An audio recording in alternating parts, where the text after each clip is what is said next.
like the reason why people buy your or like buy your music or mess with you or work with you is because they like you.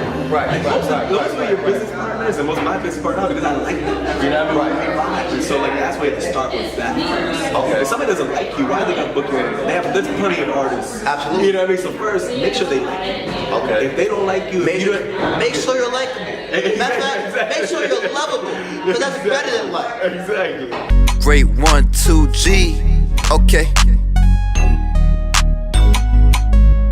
Struggles of success, struggles of success. You gotta work hard if you wanna be the best. Struggles of success, struggles of success. You doing something right if you different from the rest. Struggles of success, struggles of success. Your will and grit will get put to the test. Struggles of success, struggles of success. You were put here for greatness and nothing less. Struggle necessary for success. If you learn from your struggle, your life no mess. Have faith in yourself. You are the best. A struggle is really just a life test. Great 2G, and welcome to another episode of Struggles of Success. We're interviewing entertainers, entrepreneurs, and people who I just feel are successful about the struggle, difficulty, the come up, how they overcame it, and how they got to that point. Now today, we have a very, very special guest for you. Mr. Lex on Dex himself. He has his own independent record label with musicians from all over the world. And he's based right here in New York City, man. How you in New York? You got artists in Paris, man.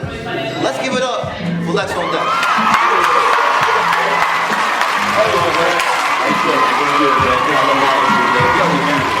That was the best intro ever, man. You host too, right? I might have to hire you for hosting one of our shows. We hire hosting shows. I don't mind hosting. Yeah, no, I can tell, man. What's good, Lex? What you been up to, man? Yeah, man, a lot of things, man. Just grinding. Right now we have a best series going on. Okay, tell us a little bit about that. Yeah, sure. So we had a show back in February 17th at the Gold Sounds Bar up in Bushwick. I actually performed there before. Oh, it's a nice little venue. Yeah, no, I love the stage, the green room. Like I was surprised by that. And it was a great show. It was the first show of the year, and it was a Prison Day weekend, February 17th weekend. So a lot of my friends were away, and when we were doing the invites, we were like worried, how we get these numbers. And that day snowed. I don't remember that blizzard. Snow day for the concert. That's like people were just not trying to come through. Right. And so we had the show. We packed it out. We packed it out. Okay. And we were so surprised because, again, this is the first show. Every obstacle we had was thrown at us, and yeah, it worked out. So then we got offers now to do for the next series. We have multiple venues looking at us now. So talk to people about that. I feel like that's an opportunity that a lot of people would like. How do you go about doing that? Was it just the numbers that you secured, or was it the performance you had? Like what gave you that? What do you think gave you that opportunity? Well, what gave me the opportunity is not necessarily numbers. Before then, I didn't have any numbers. Right? Okay. So I haven't done a show before then that was under the Lex on Dex brand. Now, each of our artists individually performed throughout New York on a consistent basis. They had their numbers. But really, the opportunity came about just by striking a relationship. And so, exactly. So, when people, one thing I suggest for my indie artists and other indie labels to do is you need to get your face out there. And what I work out of this venue in particular, and I live around here 2 blocks away. I go to venues constantly and just talk to every owner and not even necessarily talk to them about your music. Plant that seed. Exactly. You come back and they already know you. Hey, what's up, Lex? Exactly. Right. And it doesn't even have to be like most of the conversations we had were never even about music in the beginning. It was just like, just be friendly and just go to every venue and like in the back of my head I knew like I want to talk to the owner. And I want to make an impression with you. And so that's what I did every time. And so Gold Sounds, remember the owner, remember the music manager there. And just like we started vibing and eventually like, oh, by the way, you have an indie label? I was like, yeah, by the way, like we do and we would love to do some shows. And then that's what happened. So I really think the opportunity arises by just being there. A lot of people want to sit behind their desk, sit behind their computer or whatever. You need to get to the network. Just go to the venues and just talk to them. And you'd be surprised, like most of these venues will give you a chance because you show the excitement, so the energy, and obviously show your work ethic. And we proved it with the numbers, they know, oh wow, we give these opportunities for a reason.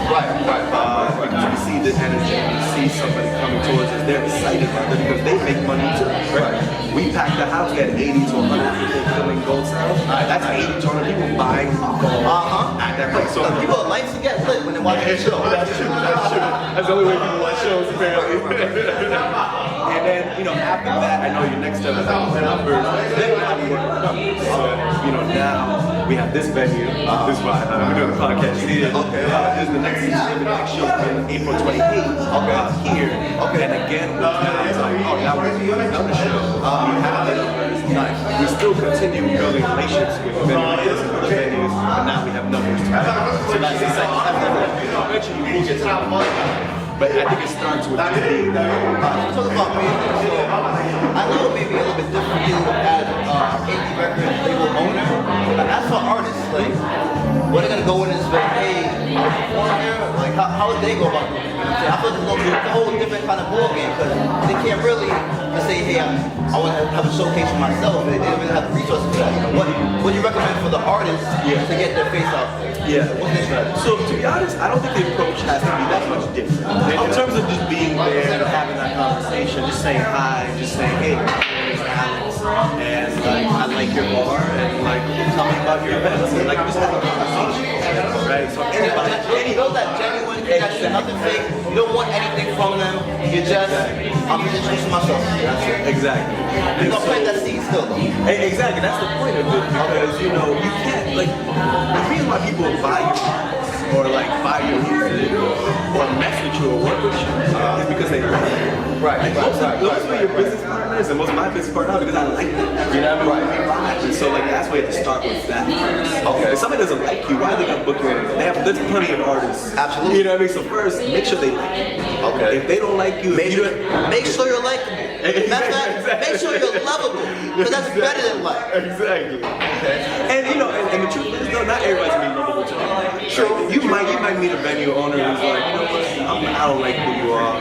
Maybe you're too loud, maybe you're too comedic, maybe you're making too many jokes. It's gonna happen. You gotta be yourself. Right. But you gotta keep going to the venues because I failed a few times. I've had a few conversations that didn't pan out the way I wanted.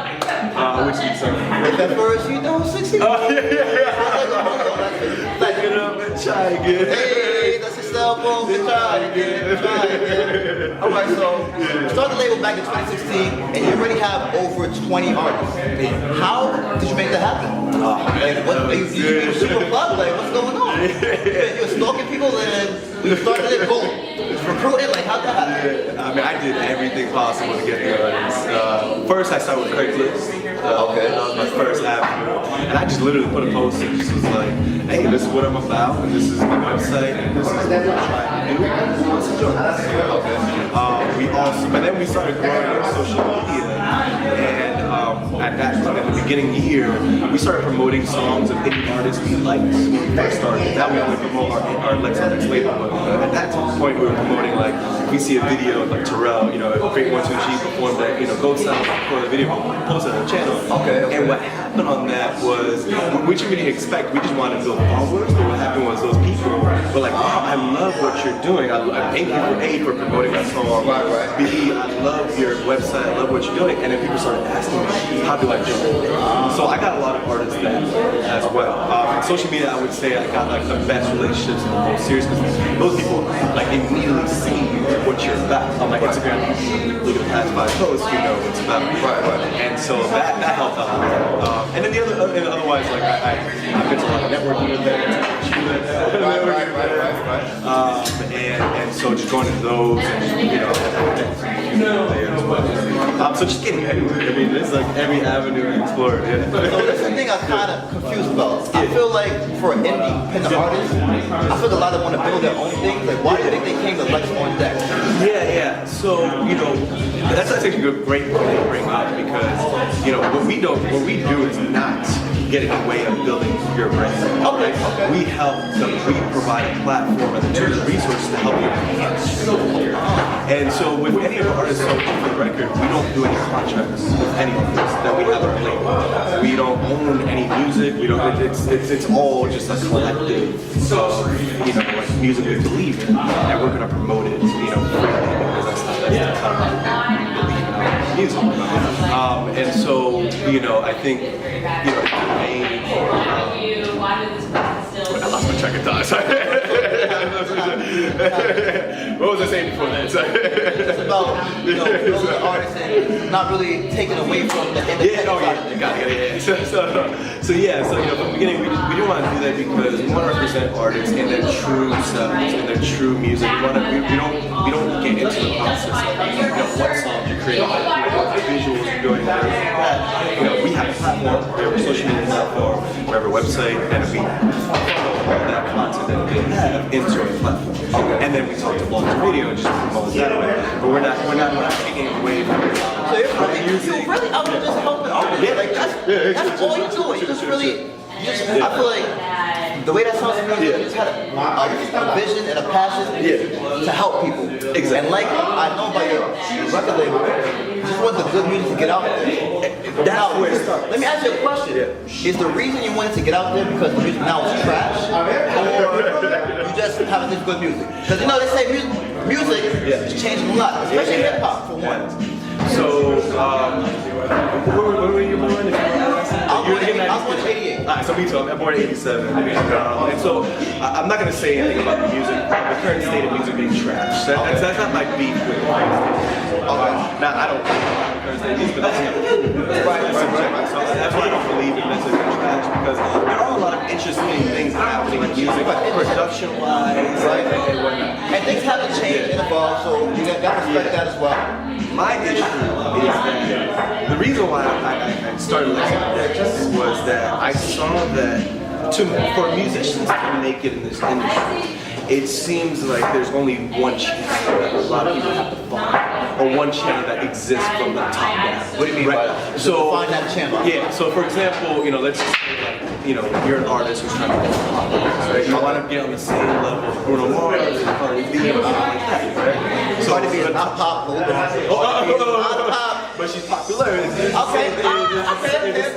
I know what you're but it's still, she's in the mainstream. That's the word. Mainstream. Okay, mainstream. So at the top down, it's the record labels, Sony's, and the rest is all people control that. Right. So they control kind of how everybody downwards kind of like goes. And that's a problem because to me, I think a bottom-up approach. Top down, that means like you have to follow what Usher did and what all the other artists and Jay-Z did, and you have to follow this method, and not every artist is the same. And so that's what we do at Lex Soundtex. We're trying to represent different artists that have their own channels, their own brands, and I want to put them on the spotlight and not just have us just focus forever on the music industry on the mainstream. Because the mainstream also, the other issue is that a lot of stuff is the same. Absolutely. So when they add new artists, one of the biggest issues with the top-down effect is that the top-down, they're like, all right, cool, now we're going to add the next class, like XXL, for example. Let's add the next XXL class. We have to make sure we get one Kendrick Lamar, we have to make sure we get one J. Cole, we have to make sure we get, right? They're only repeating, they're doing the cookie cutters, let's repeat. And that's not necessarily a huge problem, but if that's the only way we're listening to music, then we're limiting ourselves from the different diversity of music that is music. Like you mentioned, we have artists from around the world. We want to represent that diversity because there's a lot of interesting things happening. And it could progress the whole music industry because if we have those musicians in it, then that means the Kanye West are going to get influences from them that's been at that point. And now the whole music industry starts changing. Everybody starts producing differently. Everybody starts getting ideas. Now like the Tory Lanes and those people, like now they have a bigger effect because now there's a new concept. I feel you. So realistically, do you feel that your artist on Lex Soundtex have a chance to be as big as the Bruno Mars and Cardi B? Or is it control? If you don't say that the music industry is like controlled by like a couple people and you don't know those people or they don't like you, they can't make it. Do they really have a real chance? Or they only have a chance to get like maybe a certain cult following but never be on that level? I do think so. I mean, That's what we're doing next.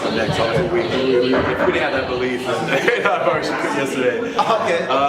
But no, I do believe that, and the reason I believe that is there's other examples today that exist, and throughout the music industry, there's always been indie artists that have shined through their own kind of own channel without a regular label. And we talked about HPOP, and in the most recent examples, there's a lot of SoundCloud rappers that are coming out that are getting their own lanes, and they're getting signed at this point, but at least they're building their own brand from the beginning. Right. You're seeing that more now.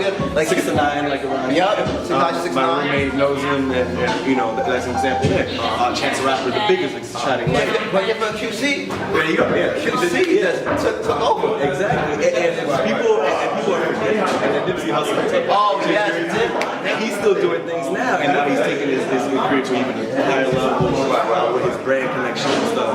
But so you do see examples, but the problem is they're far in between, so we forget about it. We have this discussion. So because those exist, to me, that means that to me, my artists and other indie artists that have that mindset of stick to your own brand and stick to my own channel, I think that those examples show you it is possible. I completely agree. The problem is it's tough. It's extremely difficult, and a lot of people fall out of that lane because then they give up on it. Yeah, they either give up, or they move on to something else because obviously this is a very difficult industry. Of course. And any industry where you're building your own brand, you have to build your own reputation. Right. Your Rembrandt, before Rembrandt was Rembrandt, Put it out there. $5, I got you. Whatever you want, $5. Exactly. So that's tough, and so I feel bad when that happens, but you can't wait. There's financial hardships. The biggest issue. You gotta live. You gotta live. You can't starve. And life is short too. So when you think about your life and you're 30 years old, it makes sense why some people don't drop out. So that's a shame. That's what's up, bud. So now we're gonna jump into some of the difficulties. What were some of the difficulties of forming that record label? What's not a difficulty? I'll say that much. In life, right? Every day. No, honestly, every single thing is difficult, and this is for all, whether you're an indie artist or building your own company or whatever. First, building a brand is the first thing that's very stressful. And when you're building a brand, you have to build with the brand because of the following, right? The brand is nothing but a following. Absolutely. So. I'm building my brand for this right now. I got 5 followers. But one day we're gonna hit that 100K. Alright? We might hit that 1M. Let's go. That's what we will. That's it. But that's the difficult thing is that so I was working at corporate America before, right? Okay. And I was used to when you work for a company, the brand is already established. Right. So everything's easy. But the reason I hated it so much is I was selling a product that I didn't believe in. And that's why I had to leave and I had to do my own thing. And then when you do everything, the realization is all right, now I'm happy because I'm in my passion and doing what I want to do, and that helps make it easy. But I have no money, and I'm gonna get to that later. But I had no money, and you're trying to build something. You have to build it from scratch. You have to prove to the world that your brand matters. You have to prove to the world that people like your brand. Watch them get something your brand all the time. And watch your brand work. Exactly. And so I spent probably a year and a half really trying to build that out. And a year and a half is a lot. When you bring up the financials part, when you have a year and a half trying to build your following, and you're worried about the numbers, how many followers you have, or you're worried about how people are liking the songs that you're posting and stuff like that, that is very stressful. Right. To me, that's one of the most difficult things. And then on top of that, you're not getting money. Because while you build a brand, you can't really make money until you build a brand. Right. You know what I mean? Now, some people find different ways to make money on the side, and that's cool and stuff, but that was a choice I made because I wanted to focus on something that I really believe in what we were doing. And so I was like, let me put 25% of myself. Right. But at the same time, that gives me the most difficulties and whatever, because constantly I'm stressed. Every time I got Stop right there. Stress is that plagues a lot of people in this country, especially in America. True. It's very, what's the word? We are capitalistic, right? Yeah. So how do you deal with that stress? I think that's something that people could really benefit from. No, that's a good question. So, how I managed that was I started trusting the process, and I started forgetting about the numbers, right? Okay. So there's two things. So first, trusting the process. So I mentioned those difficulties because again, like you're constantly, like every little mistake, every little failure is gonna hit you harder because you're building your brain. Once you build your brain, you make some mistakes, it doesn't matter. Because at that point, you do the next show. But that's the difficult part. And how I manage that is one, you have to trust the process. You have to have like complete faith, like almost like religious type faith to your brain. And that kept me through because every failure or every mistake or everything that didn't go out, plan out like the way I wanted to, even though that happened, I was able to handle it better. Because the problem is when I was having difficulty in the first year, every time you made a mistake, you get stuck.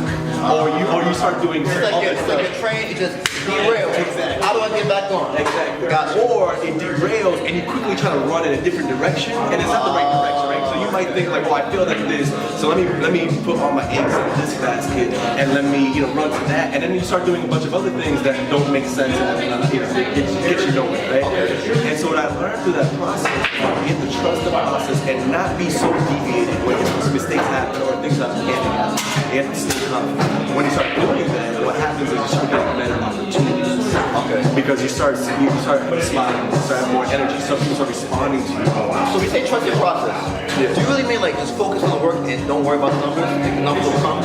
Or do you still have to like do a little bit of both? Look, you still have to, worry about stuff, right? You still have to I think what matters first is just make sure, as long as you have your vision, and you talk to your vision to as many of your friends as possible.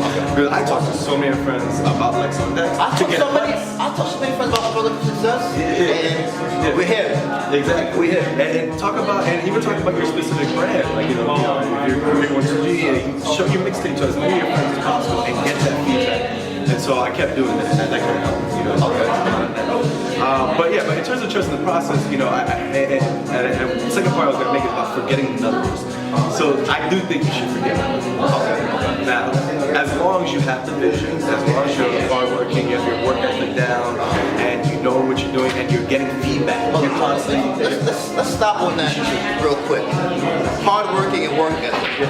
I feel like that could be something different to every person. What is your definition of hard work and work ethic in order to achieve your vision? Obviously, both the same thing, but it's just that you're willing to do things you don't want. And you're willing to approach, you work hard even when in the most difficult times. Because that's when you did something that you didn't like, that shows your work ethic. My head is cycling through a billion things. I'm trying to focus on one. There's so many different things. I'll give you one example, right? But this is only for an indie label, so I have an LLC, my company, and I have to do a lot of administrative stuff around that. Right. And I have to, file with the government, once a year. I have to file my taxes in a different way, a bunch of other stuff. I hate that. That's like the lack that I didn't get into music for that. Right. But those, that's just something that really matters. That if I didn't do that, I wouldn't get having an LLC actually helps my indie label in a lot of different ways, which I don't have to get into now. But it helps in a lot of different ways. If you don't do those little things you don't want to do, you're gonna fail. I think hardworking, because everybody works hard. People acknowledge they work hard, But it's those tries, that's hard work too. But it's through the difficult times is what separates a hard worker from somebody who just says, okay, that's what I'm saying. So when's the difficult time? Hey, ready, yo, I'm done. What in you pushes you to do it? What is that motivating factor that pushes you to persevere through that difficult time? What is it in you personally? In me, I'm just a very motivated. I've always wanted. I'll just take a step back. For myself, Alex, before Lex on S, I always try to be the best version of myself. And every single little thing my parents taught me, growing up, I was raised Dominican. Dominicans teach you from the beginning. And most Caribbean folk too. You got to work hard, use a broom, and this way you This is a land of opportunity, alright? You can achieve anything. And one of the things my parents taught me is that no matter what you're doing, do the best at it. I could be cleaning floors right now. I'm gonna be the best janitor in the world. I could be, working behind a desk. I'm gonna be the best computer programmer, whatever my parents tell me, whatever you do, be the best version of yourself. So that's always been something that's helped with me. But in terms of as a applies to music. So one thing that I always see a lot, a lot of times when any artist, you look at memes a lot and a lot of these inspirational quotes. But one thing that really matters is I'm forgetting the quote. On the other side of failure is always success. That's what it is. That's a good one. So read that one more time for the people, man. At the other side of failure is always success. You heard that, people? And that's fact. Facts. That's facts. Straight facts. I'm gonna tell you from my experience, when I stopped worrying about the numbers, when I stopped worrying about where I'm at and just started just hitting my vision and just like focusing on that and just remaining positive, and then I still was approaching failures at the time.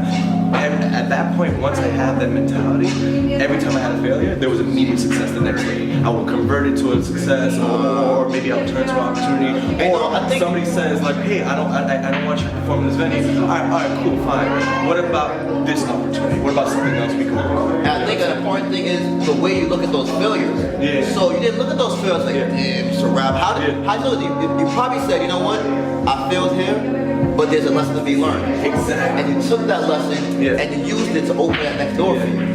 That's a great point. I love that you brought that up because that's the number one reason why I think on the other side of failure or success is because every failure is the biggest learning lesson you ever have in your life. If you think about in your whole life, everybody out there, when you think about your life, the things you remember the most, the things you don't repeat as mistakes, are the things that you failed. This happened when I was 9 years old. Cannot let that happen again. No way, no day. I was dancing on a staircase and I fell off. So you're never gonna be on a staircase like an idiot doing that. Right.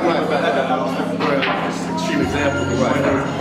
Failures are actually the biggest. It's adversity that creates the best people.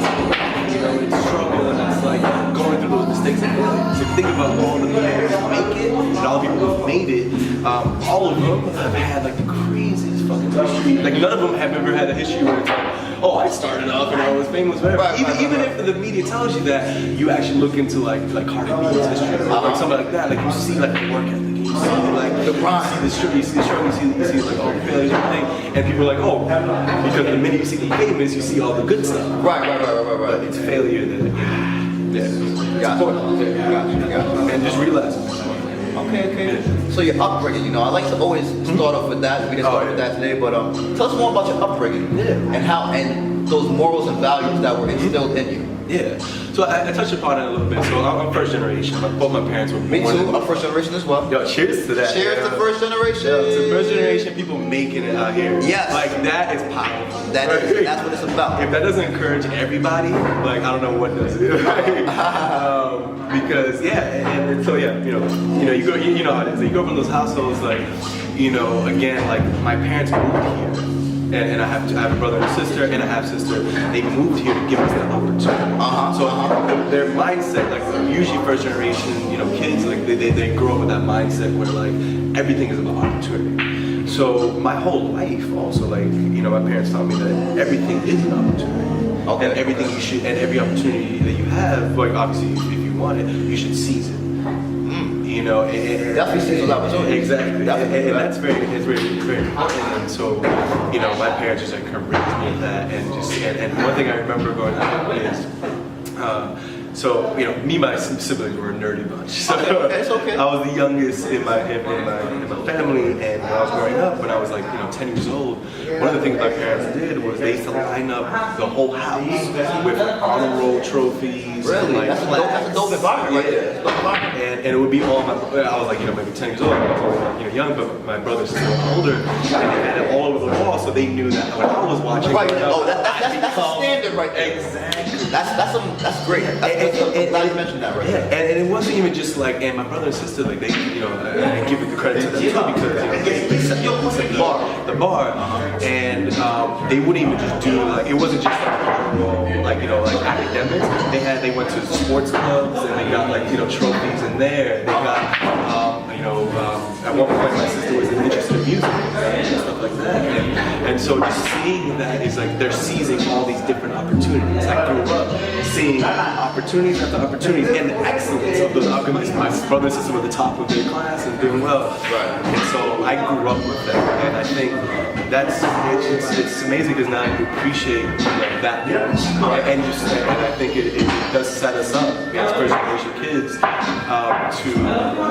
just be more motivated, more have more direction, more vision. That's why a lot of amazing things are happening in the radio actually. We're seeing Cardi B. We keep mentioning her. Right. Shout out to her, to my big shout out. Big shout out, Cardi. And so that's one thing that I'm definitely very happy and lucky to have. Yeah. Okay. Yeah. Dope. Only have like a couple more questions for you. A word I like, one of my favorite words is paragon. Okay. A paragon is a model of excellence. What would you say you are a paragon of? Paragon. Wow, that's so deep. That's a good one. I like that.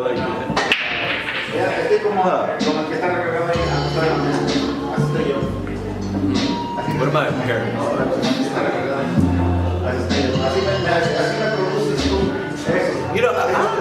I'm gonna have to get back to you on that. I have to think about that, but I guess I'll answer it in a loose way. Okay. That's a really good question. But one thing I do pride myself on, and we kind of touch upon a lot of these points that I believe myself a paragon of, is resilience. That's a good one. That is a good one. And I think we kind of touched upon a lot of it too before about how I went through a lot of shit building Lex on Decks. And I'm sure everybody who's in the music industry and you as well, everybody's doing their things out here. This is not it's not built for everybody. It's not built for everybody. And at this point, I built my following from scratch. I built my team of artists from scratch, and I had so many failures throughout that no matter how many failures I had, I kept persistence. I kept persevering, and so I think that resilience or that persistence, perseverance, I would say like that definitely be one thing for me.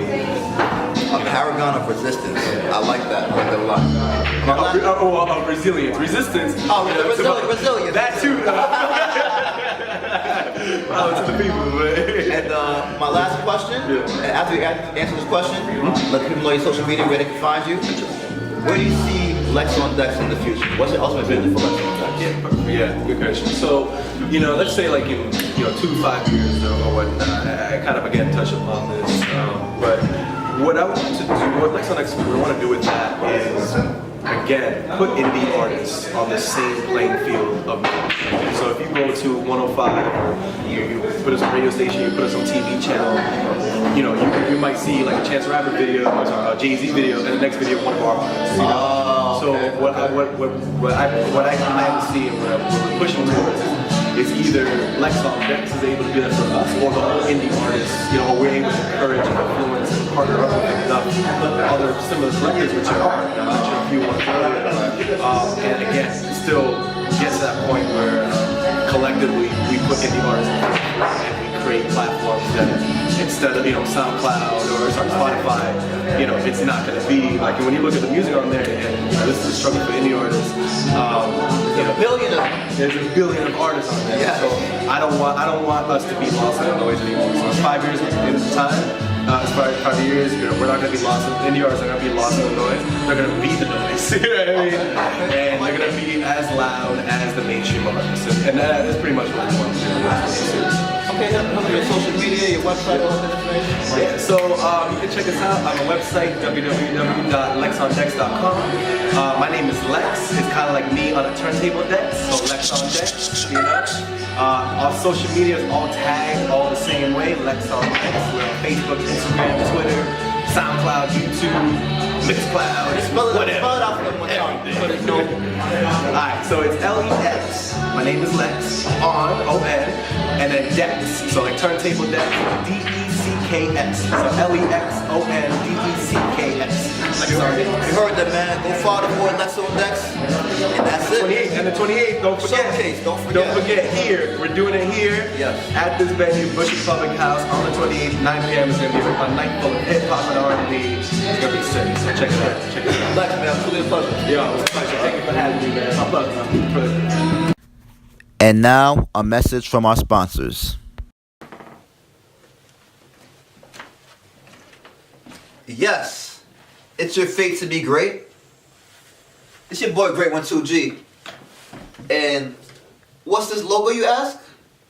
It's a logo of greatness. The logo that represents paragons. Now, what's a paragon? A person or thing viewed as a model of excellence. For example, William Shakespeare is a paragon of literature. Me, Great 12G, I'm not going front. I'm not there yet. But when it's all said and done, I'm going to be a paragon of greatness. When they're thinking about great people in the year 3G, from the year 2G, they're going to think about your boy. Great. Alright? So go out there and cop some Paragon products at great12g.com, because you are a paragon of something. And remember, it's your fate to be great. You go to your bank accounts, get all the money you got, all your savings, not all your savings, but some of it, some from your checking, and make this purchase right now. It's your boy Great 12G. Listen.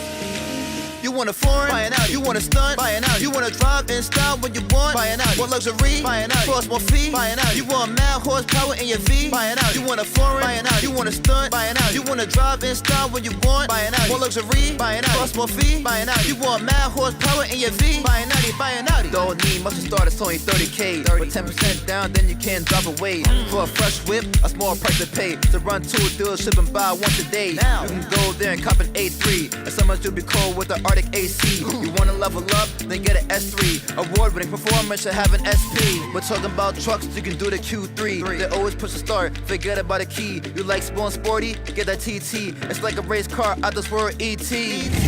I just run a car so fast. If you ever in the race, you will never be last. With side assist, you will know when people pass. So hit your nearest dealership and put down some cash. You want a foreign? Buy an Audi. You want a stunt? Buy an Audi. You want to drive in style when you want? Buy an Audi. Want luxury? Buy an Audi. Cost more fee? Buy an Audi. You want mad horsepower in your V? Buy an Audi. You want a foreign? Buy an Audi. You want a stunt? Buy an Audi. You want to drive in style when you want? Buy an Audi. Want luxury? Buy an Audi. Cost more fee? Buy an Audi. You want mad horsepower in your V? Buy an Audi. If you're a fan of the coupe, you can do the A5. You want that sweet interior, just cop the S5. Ooh. Damn, that's what you call a nice ride. Comfort, speed, and safety every time you drive. Can't forget about my favorite truck, the midsize. Not the Q3, let's call it Q5. After taxes, get it for $45. What you waiting for? Take that leap, just dive into your new Audi. Do it for the family. Forget about the money. It's worth every penny. This car so slick it fell out of heaven. Yep, you guessed it. I'm talking about the A7. You got a big fam, you need a Q7. With the third row, it can hold your brethren. Started mentioning these two so late. These two special claws, they ain't worth the rate. Made for bosses and people who are great. Top of the line, I'm talking about the A8. With massage seats and ride, could be a date. You want a supercar? Cop that R8. You want a foreign? Buy an Audi. You want a stunt? Buy an Audi. You want to drive in style when you want? Buy an Audi. Want luxury? Buy an Audi. Cost more fee? Buy an Audi. You want mad horsepower in your V? Buy an Audi. You want a foreign? Buy an Audi. You want a stunt? Buy an Audi. You want to drive in style when you want? Buy an Audi. Want luxury? Buy an Audi. Cost more fee? Buy an Audi. You want mad horsepower in your V? Buy an Audi. Buy an Audi. Buy an Audi. Buy an Audi. A3. Buy an Audi. Buy an Audi. S5. Buy an Audi. Buy an Audi. Q7. Buy an Audi. Buy an Audi. RS7. Buy an Audi. Buy an Audi. TT. Buy an Audi. Buy an Audi. A6. Buy an Audi. Buy an Audi. All-road. Buy an Audi. Buy an Audi. You want a foreign? Buy an Audi. You want a stunt? Buy an Audi. You want to drive in style when you want? Buy an Audi. Want luxury? Buy an Audi. Cost more fee? Buy an Audi. You want mad horsepower in your V? Buy an Audi. You want a foreign? Buy an Audi. You want a stunt? Buy an Audi. You want to drive in style when you want? Buy an Audi. Want luxury? Buy an Audi. Cost more fee? Buy an Audi. You want mad horsepower in your V? Buy an Audi. Buy an Audi.